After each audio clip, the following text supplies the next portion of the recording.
నమస్కారం. మన హైదరాబాద్ బులెటిన్ కు స్వాగతం. ముందుగా ప్రధాన అంశాలు. హైదరాబాద్ లో 7,680 ఇళ్ల నిర్మాణానికి శ్రీకారం. ఆగస్టు 10 వరకు దరఖాస్తులకు స్వీకరణ. శంషాబాద్ పరిధి సహకార బ్యాంకులో కుంభకోణం. 12 కోట్లు స్వాహా చేశారని డిపాజిటర్ల ఆందోళన. పాత బస్తీలో అనర్హులను ఓటర్ జాబితాలో చేస్తున్నారన్న బీజేపీ. సీఈఓకు రామచంద్రరావు ఫిర్యాదు. ట్రైనీ ఐపీఎస్ లైంగిక వ్యవహారంలో పూటకో మలుపు. ఆరోపణలు ఖండిస్తూ నిందితుడు ఆత్మహత్యాయత్నం. బల్కంపేట ఎల్లమ్మ కళ్యాణానికి సర్వం సిద్ధం. వైభవంగా సాగిన అమ్మవారి ఎదుర్కోలు.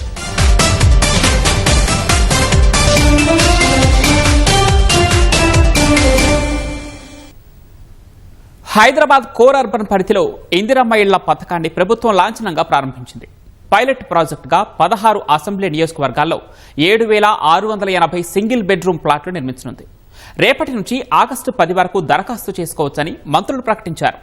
ఎల్ఐజీ ప్లాట్ల పథకానికి కొత్త పేరు పెట్టాలని భావించినప్పటికీ చివరకు ఇందిరమ్మ ఇండ్ల పథకం పేరునే ఖరారు చేశారు.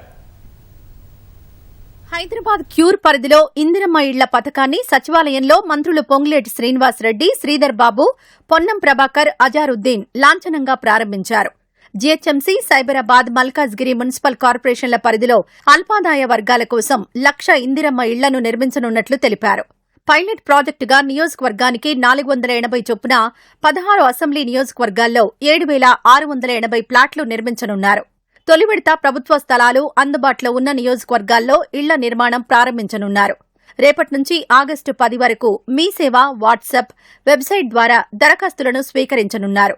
దరఖాస్తు రుసుము ₹100తో పాటు ₹10,000 ఈఎండీగా చెల్లించాలని స్పష్టం చేశారు.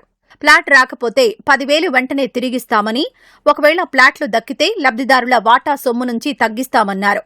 వార్షిక ఆదాయం 6 లక్షల రూపాయలలోపుండి క్యూర్ పరిధిలో ఇళ్లు, స్థలం లేని వారే తొలి విడతలో అర్హులని తెలిపారు. 10 అంతస్తుల టవర్లలో ఒక్కో అంతస్తుకు 12 ప్లాట్ల చొప్పున 528 చదరపు అడుగుల్లో సింగిల్ బెడ్రూమ్లు నిర్మించేలా హౌసింగ్ బోర్డు డిజైన్లను ప్రకటించింది. స్థలం 5 లక్షల రూపాయల సబ్సిడీని ప్రభుత్వం ఇస్తోంది. సుమారు 6 లక్షల రూపాయలను లబ్దిదారులు 4 విడతల్లో తమ వాటాగా చెల్లించాలని మంత్రులు తెలిపారు. ఏ నియోజకవర్గంలో ప్లాట్లకు ఆ నియోజకవర్గంలో కనీసం 10 ఏళ్లుగా నివసిస్తున్న వారే అర్హులని ప్రభుత్వం తెలిపింది. ఒక కుటుంబం నుంచి ఒకరు మాత్రమే దరఖాస్తు చేసుకోవాలని స్పష్టం చేసింది. కేటాయించిన ఎల్ఐజీ ప్లాట్ను 10 ఏళ్ల పాటు అమ్ముకోవడానికి లేదా అద్దెకివ్వడానికి వీల్లేదని షరతు విధించారు. అవసరమైతే బ్యాంకు మార్టిగేజ్ చేసుకోవచ్చునని మంత్రి పొంగులేటి శ్రీనివాసరెడ్డి తెలిపారు.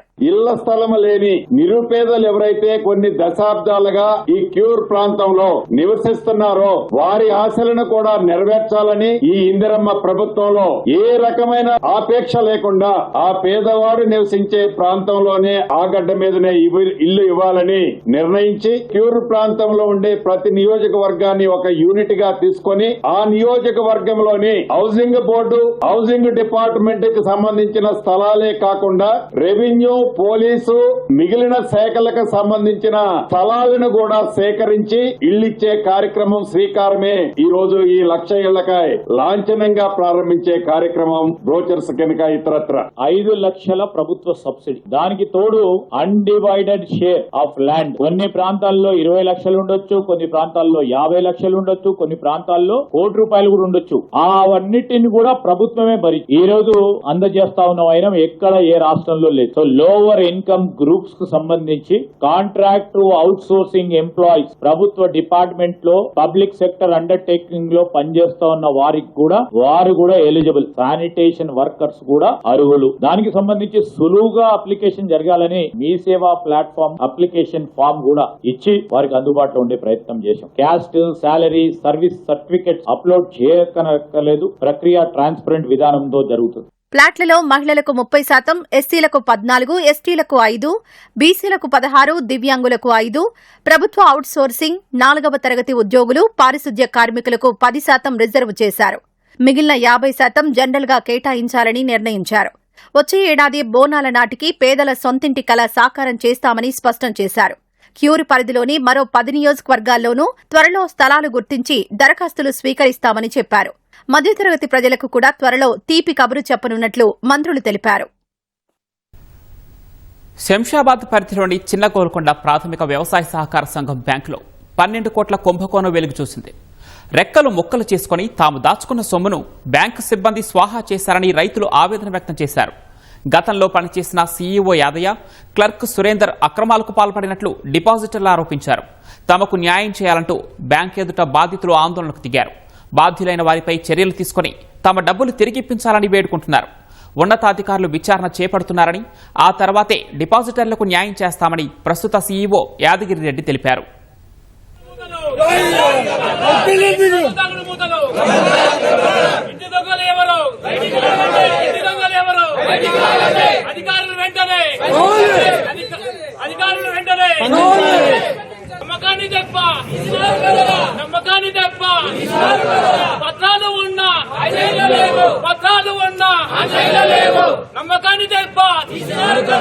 కుంభకోణానికి బాధ్యులైనటువంటి వాళ్ళు శంకరాపురం, పల్లెపి యాదయ్య, సురేందర్ పూర్తిగా ఈ అధికారం ఉన్నది కాబట్టి ఈ యొక్క పైసలను వాళ్ళని నమ్ముకొని, సీఈఓని నమ్ముకొని ఈ యొక్క రూపాయలు ఇలా దాచిపెట్టుకోవడం జరిగింది. వాళ్ళు సావులకు కూడా, పెళ్లిళ్లకు, బతుకులకు దాచుకున్న డబ్బులు కూడా ఇలా ఒక్క రూపాయి కూడా బయటకి ఇస్తలేరు. ఎంత కుంభకోణం అంటే దగ్గర 11 కోట్ల పైన ఉన్నదని చెప్పారు. ఆ యొక్క రూపాయలు వాళ్ళు ఎక్కడ పెట్టిన, కొన్ని ఆన్లైన్ లో ఉన్నాయి, కొన్ని ఆన్లైన్ లో లేని కూడా ఉన్నాయి. అవన్నీ కూడా మీరు దర్యాప్తు చేసి తొందరగా మాకు ఇప్పించగలరని కోరుతున్నాం. అధికారులే కంపల్సరీ స్పందించాలి సార్. మా తన క్యాషెట్ ఉన్న ప్రకారంగా ఈ బ్యాంకు పేరున్నది కాబట్టి ప్రతి ప్రజలకు, ప్రతి ఒక్క రైతుకు కూడా మీరే సహకరించాలి, గవర్నమెంట్ వారే సహకరించాలి. దీనిపైన ఎంక్వైరీ అనేది జిల్లా సహకార అధికారులు కండక్ట్ చేయడం జరిగింది.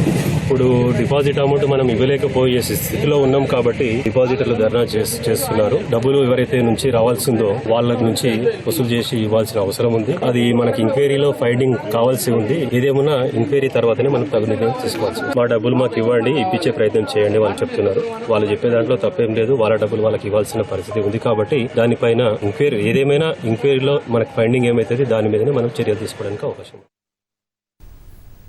పాత బస్తీలో అనర్హులను ఓటర్ల జాబితాలో చేర్చుతున్నారని బీజేపీ రాష్ట్ర అధ్యక్షుడు రామచంద్రరావు ఆరోపించారు. క్షేత్రస్థాయిలో కొందరు సిబ్బంది అక్రమాలకు పాల్పడుతున్నారన్న ఆయన పాత బస్తీలో ఎస్ఐఆర్ నిర్వహణను సీనియర్లకు బాధ్యత అప్పగించాలని డిమాండ్ చేశారు. రాష్ట్ర ప్రధాన ఎన్నికల అధికారి సుదర్శన్ రెడ్డి కలిసిన రామచంద్రరావు జీహెచ్ఎంసీ పరిధిలో సర్ ప్రక్రియపై ప్రత్యేక దృష్టి సారించాలని వినతి పత్రం అందజేశారు.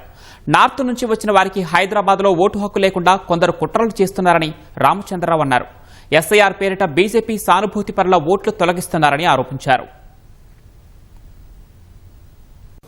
ఈ దేశంలో ఏ ప్రాంతంలో ఉన్నా, ఏ ప్రాంతం వారైనా సరే హైదరాబాద్ లో నివసిస్తున్న వారికి ఇక్కడ ఓటు నమోదు చేసే అధికారం ఉన్నది. వారి ఒక ఓటు ఎవరైనా మీకు మీ ఓటు ఇక్కడ వద్దు అని చెప్పి ఎవరైనా చెప్పినట్టయితే దయచేసి సీఈఓ గారికి లేకుంటే మా దృష్టికి తీసుకొస్తే మేము తప్పకుండా దాని మీద స్పందిస్తాము.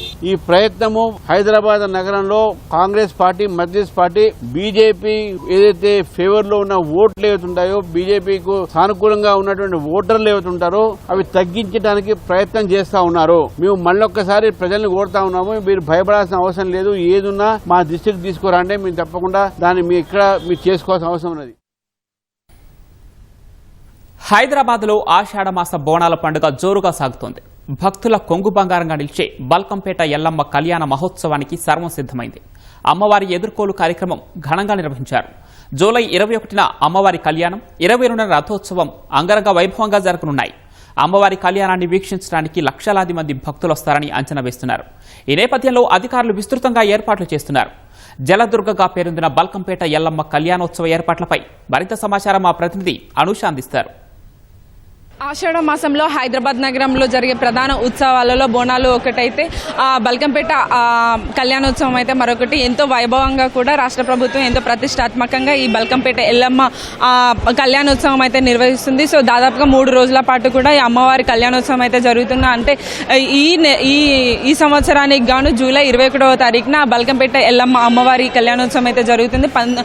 ఉదయం 11:59 అమ్మవారి కళ్యాణం అయితే జరగనుంది. సో ఈ రోజు అంటే జూలై 20వ తారీఖున అయితే అమ్మవారి ఎదుర్కోలు కార్యక్రమం కావచ్చు, అట్లాగే పసుపుతం చూడు కార్యక్రమం కావచ్చు, అవన్నీ పూర్తయ్యాయి. సో రేపు అమ్మవారి కళ్యాణోత్సవం, అలాగే ఎల్లుండి జూలై 22వ తారీఖున అయితే అమ్మవారి రథోత్సవం అయితే ఎంతో వైభవంగా అయితే జరుగుతుంది. సో పురవీధుల్లో అమ్మవారిని ఊరేగిస్తూ కూడా ఎంతో వైభవంగా అయితే ఈ రథోత్సవం అయితే జరుగుతుంది. సో మొత్తంగా ఈ 3 రోజుల కార్యక్రమానికి గాను దేవాదాయ శాఖ మంత్రి కొండా సురేఖ కూడా సంబంధిత అధికారులతో అయితే రివ్యూ నిర్వహించి వివిధ ప్రాంతాల నుంచి వచ్చే వారికి కూడా ఎలాంటి ఇబ్బంది లేకుండా 4 వైపులా కూడా క్యూ లైన్లను అయితే ఏర్పాటు చేస్తారు. సో అమ్మవారి కళ్యాణాన్ని చూడడానికి అయితే నగర వాసులే కాదు, వివిధ ప్రాంతాల నుంచి కూడా ప్రజలు లక్షల సంఖ్యలో వస్తుంటారు. సో దాదాపుగా ఈసారి 7 నుంచి 8 లక్షల వరకు కూడా అమ్మవారి కళ్యాణాన్ని చూసేందుకు కూడా భక్తులు వస్తారని, సో ఆ మేరకే ఇక్కడ ఏర్పాట్లు కూడా అన్ని రకాల ఏర్పాట్లు అయితే చేస్తున్నారు. సో ఇక్కడ ఈ కళ్యాణోత్సవానికి సుమారుగా 800 మంది పోలీసులు కూడా ఇక్కడ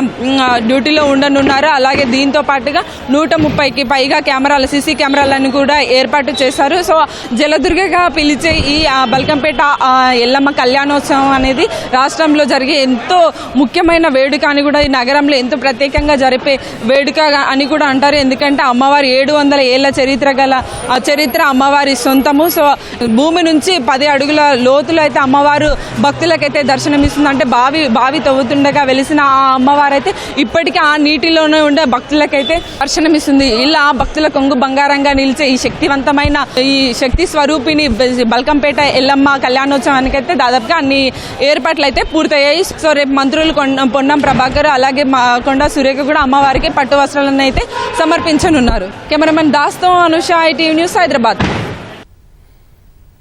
సికింద్రాబాద్ లష్కర్ ఉజ్జయిని మహంకాళి అమ్మవారి బోనాల సందడి మొదలైంది. జాతరలో ప్రాథమిక ఘట్టమైన ఘటాల ఊరేగింపు కార్యక్రమం అంగరంగ వైభవంగా ప్రారంభమైంది. అమ్మవారి దేవాలయ ఆవరణలో ఆలయ ఈవో, చైర్మన్ ఘటోత్సవ ఆభరణాలను అందజేసి కార్యక్రమాన్ని ప్రారంభించారు. ఈ సందర్భంగా శివసత్తుల పూనకాలు, పోతరాజుల విన్యాసాలతో సందడి నెలకొంది.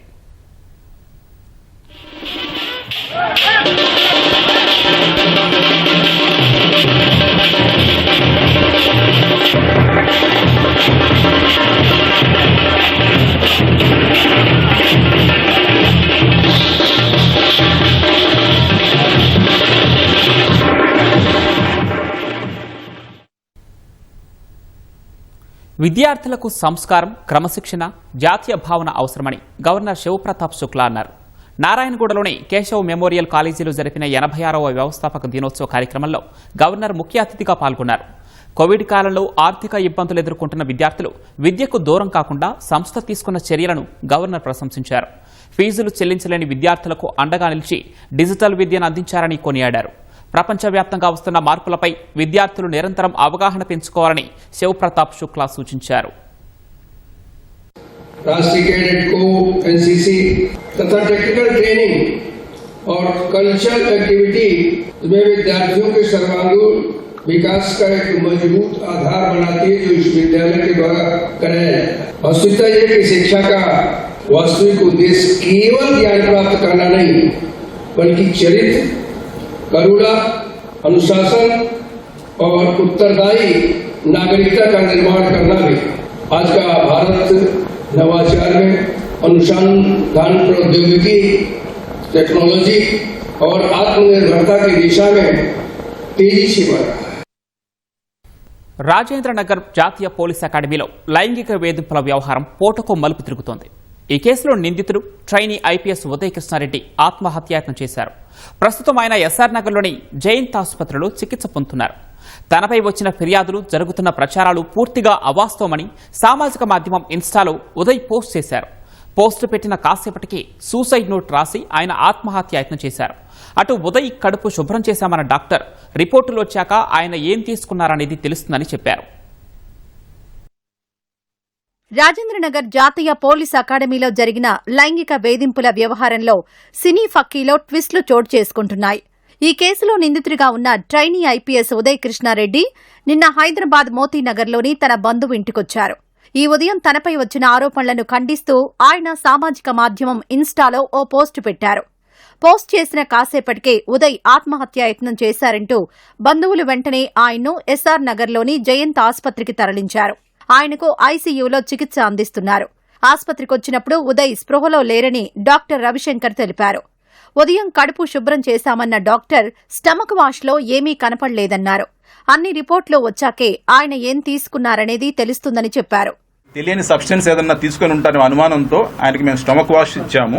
ఆల్కహాల్ ఎక్కువైందా లేదన్నా ఏదన్నా తెలియకుండా ఏదైనా సబ్స్టెన్స్ ఏదైనా ఎక్కువ తీసుకున్నారా అన్న అనుమానంతో మేము ట్రీట్మెంట్ చేస్తున్నాము. స్పృహ వస్తానికి కనీసం ఒక 24 గంటల సమయం పడుతుంది అనుకుంటున్నాము. బీపీ, పల్స్, సాచురేషన్స్, వైటల్స్ అన్ని స్టేబుల్ గానే ఉన్నాయి. డ్రౌజీగా ఉన్నారు ఆయన. ఉదయ కృష్ణారెడ్డి కోలుకొని మాట్లాడితే గానీ మనకు తెలియదు ఏం జరిగింది అనేది.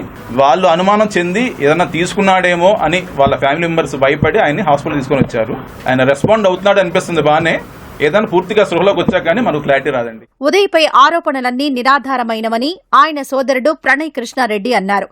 ఉదయ్ ఎక్స్ట్రాడినరీ లీవ్ తీసుకుని వచ్చారన్న ప్రణయ్ ఇంటికొచ్చినప్పటి నుంచి ఉదయ్ ముభావంగా ఉన్నారని చెప్పారు.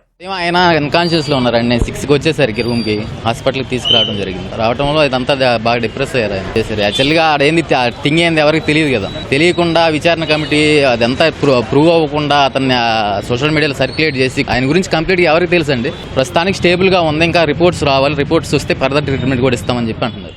లైంగిక ఆరోపణల కేసులో ఉదయ్ కృష్ణారెడ్డిపై పోలీసుల దర్యాప్తు కొనసాగుతోంది. కోర్టులో ఉన్న కేసుపై సామాజిక మాధ్యమాల్లో తప్పుడు ప్రచారాలు చేయొద్దని ఉదయ్ తరపు న్యాయవాది విజ్ఞప్తి చేశారు. హైదరాబాద్ రీజనల్ పాస్పోర్ట్ ఆఫీసర్గా ఐఎఫ్ఎస్ అధికారి మాధవ్ రచ్చయ్య నియమితులయ్యారు.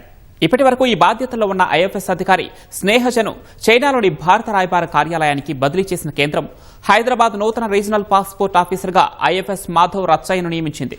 ప్రస్తుతం మాధవ్ ప్యారిస్లోని భారత రాయబార కార్యాలయంలో కార్యదర్శిగా సేవలందిస్తున్నారు. త్వరలో ఆయన బాధ్యతలు స్వీకరించే అవకాశం ఉంది.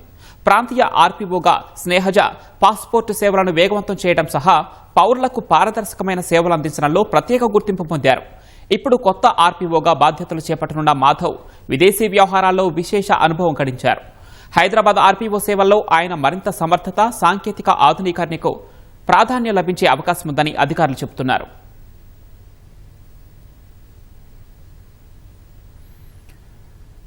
బుల్లెట్ ట్రైన్ కారిడార్కు భూసేకరణతో ఉద్రిక్తతలకు దారితీసిన శంషాబాద్ మండలం బహదూర్గూడ భూముల పిటిషన్లపై హైకోర్టు కీలక ఆదేశాలు జారీ చేసింది. పిటిషనర్ల భూమిలో తదుపరి ఎలాంటి చర్యలు చేపట్టవద్దని న్యాయస్థానం ఉత్తర్వులు జారీ చేసింది. సర్వే నెంబర్ 3, 4లోని 28 ఎకరాల భూమి తమదేనని 4 రైతులు పిటిషన్లు వేశారు. వీటిపై జస్టిస్ బి విజయసేన్ రెడ్డి విచారణ చేపట్టారు. 30 ఏళ్లుగా రైతులు ఈ భూములనే సాగు చేసుకుంటున్నారని పిటిషనర్ల తరఫు న్యాయవాది వాదనలు వినిపించారు. రైతుల పేరిట మ్యూటేషన్, పట్టాదారు పాస్ పుస్తకాలను ఉన్నప్పటికీ బుల్డోజర్లతో వెళ్లి భూములకు అక్రమంగా ఫెన్సింగ్ వేశారని తెలిపారు. ఈ వాదనలపై అభ్యంతరం వ్యక్తం చేసిన ఏజీ సుదర్శన్ రెడ్డి బహదూర్గూడ భూములు రైతులవి కావని పేర్కొన్నారు. రైతులు చూపిస్తున్న పట్టా పాస్ పుస్తకాల్లో అధికారుల సంతకాలు లేవని న్యాయస్థానం దృష్టికి తీసుకొచ్చారు. ఇరువైపులా వాదనల అనంతరం ప్రస్తుతానికి ఈ భూమిలో తదుపరి ఎలాంటి చర్యలు చేపట్టద్దని హైకోర్టు ఆదేశించింది. సికింద్రాబాద్ తిరుమలగిరి పరిధిలో కబ్జాలను తొలగించేందుకు హైడ్రా చేపట్టిన చర్యను అభినందిస్తూ ప్రజలు సంబరాలు చేసుకున్నారు. తిరుమలగిరి, అల్వాల్, మల్కాజ్గిరి రెవెన్యూ మండలాల పరిధిలో దాదాపు 100 ఎకరాలకు పైగా ప్రభుత్వ భూమిని హైడ్రా రక్షించి కంచెవేసినందుకు స్థానికులు అభినందనలు తెలిపారు. గత కొన్నేళ్ల నుంచి అటవీ ప్రాంతంగా ఉన్న ఈ ప్రభుత్వ భూమిలో ఎన్నో రకాల వన్యప్రాణులు నివాసం ఉంటున్నాయన్న స్థానికులు హైడ్రా చర్యలతో వాటికి స్వేచ్ఛ లభించినట్లు చెబుతున్నారు. ప్రైవేటు వ్యక్తులు భూమిని స్వాధీనం చేసుకుని బహుళ అంతస్తుల నిర్మాణాలు ప్రారంభించిన వేళ హైడ్రా సరైన నిర్ణయం తీసుకుని ముందుకు వెళ్లిందని స్థానిక ప్రజలు అభినందిస్తున్నారు.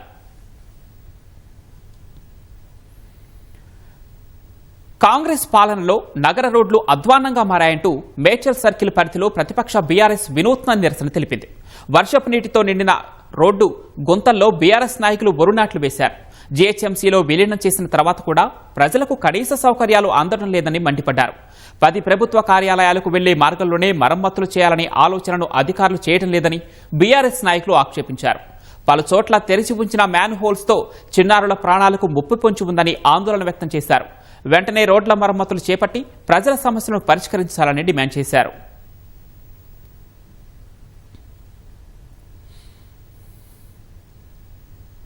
మరిన్ని నగర వార్తలు వేగంగా సంక్షిప్తంగా చూద్దాం.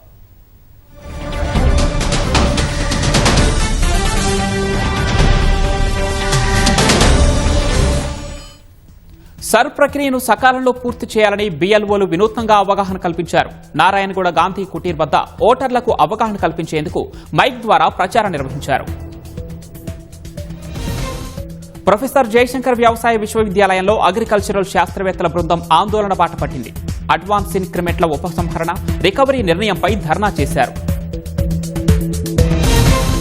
హైదరాబాద్ సక్సెస్ స్కూల్ కల్మా ఘటనలో బాలుడి డైరీ కీలక సాక్ష్యంగా మారింది. డైరీకి భద్రత కల్పించాలని స్థానిక బీజేపీ నేతలు పోలీసులకు అప్పగించారు. మాదాపూర్లోని మెడికవర్ క్యాన్సర్ హాస్పిటల్లో క్యాన్సర్ వ్యాధిపై నటుడు తనికెళ్ల భరణి ప్రజలకు అవగాహన కల్పించారు. ఆహార నియమాలు పాటిస్తే సగం రోగాలు దూరమవుతాయని తెలిపారు. కేపీహెచ్బీ హైదర్ నగర్ లో రోడ్డు దాటుతున్న ఓ వ్యక్తిని ఆటో ఢీకొట్టింది. ప్రమాదంలో రిటైర్డ్ ఉపాధ్యాయుడు నరసింహ అక్కడికక్కడే మృతి చెందారు. మనుషుల ప్రాణాలు పోతున్నా పట్టించుకోని సమాజం ఇది. అలాంటిది మూగజీవాలకు ఆపదొస్తే వాటి గతి అంతే అన్నట్లు చూస్తారు జనాలు. కానీ ఇందుకు భిన్నంగా ఆలోచించిన ఓ స్వచ్ఛంద సంస్థ జంతువులు, పక్షులు, ఇతర జీవాల సంరక్షణే ధ్యేయంగా పనిచేస్తోంది. నగరంలో ఎక్కడైనా మూగజీవాలు ప్రమాదంలో ఉంటే చాలు, అక్కడ వాలిపోతారు ఆ సంస్థ వాలంటీర్స్. ప్రమాదం నుంచి రక్షించి గాయపడిన వాటికి అవసరమైన చికిత్సను అందిస్తారు. ఆ వివరాలేంటో ఇప్పుడు చూద్దాం.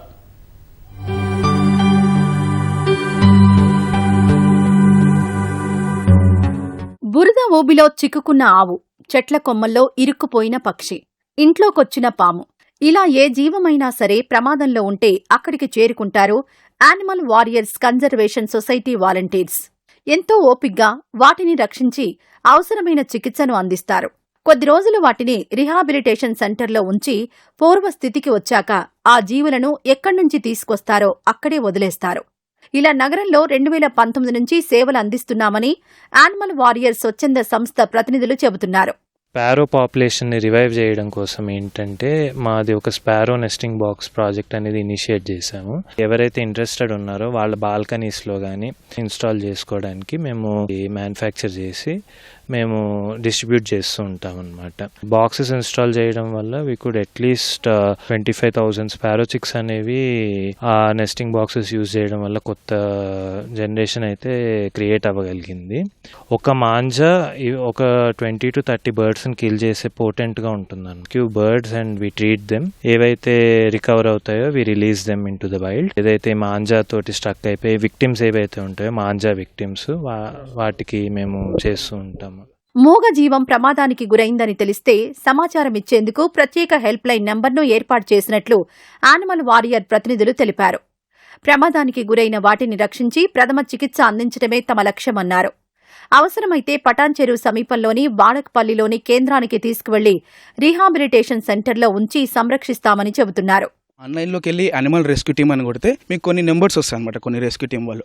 అందులో బర్డ్ రెస్క్యూ టీం ఫస్ట్ మనది ఉంటుంది. ఇప్పుడు ఒక ఎమర్జెన్సీ రెస్క్యూ ఉందంటే మనం ఫస్ట్ మాంజా హ్యాంగింగ్ అంటే ఫస్ట్ ఆ రెస్క్యూకి పంపిస్తాము. ఇంకా డాగ్స్ అండ్ క్యాట్స్ ఆ విషయానికి వస్తే ఏంటంటే అవి ఎక్కడన్నా పెద్ద పెద్ద బావిలలో పడిపోవడం కానీ, వన్స్ మనం ఒక బర్డ్ని రెస్క్యూ చేసిన తర్వాత మనకు ఇక్కడ ట్రీట్మెంట్ ఫెసిలిటీ, మనకు రిహాబ్ సెంటర్ ఉంటుంది, ప్రీ రిలీజ్ యూనిట్ అని ఒక కేర్ ఉంటుంది. దాంట్లో బర్డ్ని ఒక 4-5 days పెడతాం అనమాట. పెట్టిన తర్వాత అందులో ఒక 4-5 days వాటికి ఫ్లయింగ్ ప్రాక్టీస్ అయిన తర్వాత మనం ఇక్కడి నుంచి అయితే బర్డ్ ని రెస్క్యూ చేస్తామో అక్కడనే రిలీజ్ చేయడం జరుగుతుంది. ప్రకృతిలో జీవ వైవిధ్యాన్ని కాపాడేందుకు ప్రతి జీవి ఉనికి అవసరమని యానిమల్ వారియర్స్ ప్రతినిధులు చెబుతున్నారు. ఇందుకోసం ప్రతి ఒక్కరూ కృషి చేయాలని పిలుపునిచ్చారు. మెగా కుటుంబంలో ఉండేందుకు తాను అర్హురాలినని చెప్పుకోవడానికి గర్వంగా ఉందని నిహారిక అన్నారు. తాను నిర్మించిన కమిటీ కుర్రోళ్లు చిత్రం జాతీయ పురస్కారానికి ఎంపిక కావడం పట్ల ఆనందం వ్యక్తం చేశారు. ఈ సందర్భంగా హైదరాబాద్లోని ఓ హోటల్లో చిత్ర బృందం వేడుకలు నిర్వహించింది. సినిమా విడుదలకు ముందు ₹1 బిజినెస్ కాకపోయినా తనను నమ్మి సొంతంగా సినిమాను భుజానికెత్తుకుని ఎన్నో విజయాలను అందించిన నిర్మాత నిహారికకు దర్శకుడు యదువంశీ ప్రత్యేక కృతజ్ఞతలు తెలిపారు. కమిటీ కుర్రోళ్లు చిత్రం తమకు నిజమైన విజయాన్ని అందించిందని సహ నిర్మాత ఫణి ఆడపక్క తెలుగు ప్రేక్షకులకు ధన్యవాదాలు తెలిపారు. దిస్ సక్సెస్ నేను సింగిల్గా ఒక రూమ్లో ఉంటే ఎలాగా సెలబ్రేట్ చేసుకుంటానో అలాగే సెలబ్రేట్ చేసుకోవాలనిపిస్తుంది. I don't want to perform here. It's like a real achievement.